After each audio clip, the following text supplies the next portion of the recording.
तो नमस्कार प्रणाम भोजपुरिया भैया लोग। और सब बताएं कैसे बानी रुआ सब है। उम्मीद करता नहीं रुआ सब ठीक ठाक होखा भैया। और हमहू ठीक बानी। तो स्वागत बाटे आप सबके राइटर विजय बागी के चैनल पर। और आज उपस्थित बानी भैया रुआ सबके बीच में लेके ठेठ देहाती भोजपुरी धोबी गीत। बहुत बढ़िया गीत की रचना कैले बानी। और दिल से बताओ नहीं भैया कि अगर नया म्यूजिक बनवा के कोरस करवा के गायकी करवा देता नहीं तो गाना एकदम कन्फर्म बच जाए भैया। तो चलिए देर ना करते हुए मैटर के शुरुआत कल जा कि कैसे गीत के गावे के बा, का एकर धुन बा, का लय बा। लेकिन वीडियो स्टार्ट कर से पहले भैया एगो बात बतावल चाहो।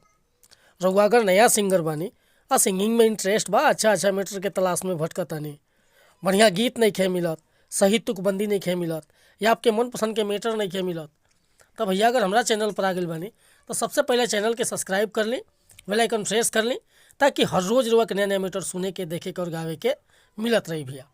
हम हर तरह के सॉन्ग राइट करीला, हिंदी में भी, भोजपुरी में भी, ट्रैक पर भी और नया सॉन्ग भी।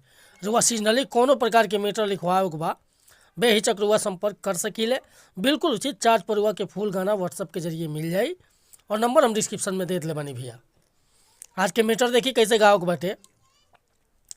अरे अटकल बा दिल तारा कमसिन जवानी प, कमसिन जवानी प हो, कमसिन जवानी प। अरे अटकल बा दिल तारा कमसिन जवानी प, आ करतानी बेटे करे जातिर मुहानी प। आ कही के ना अइलू तू मिले बथानी प, कही के ना अइलू हम मिले बथानी प। आ करतानी बेटे करे जातिर मुहानी प, करतानी बेटे करे जातिर मुहानी प। अटकल बा दिल तारा कमसिन जवानी प, कमसिन जवानी प हो, कमसिन जवानी प। आ करतानी बेटे करे जातिर मुहानी प। एकरा के झलकुटन गावतन तो बहुत मजा आई भैया।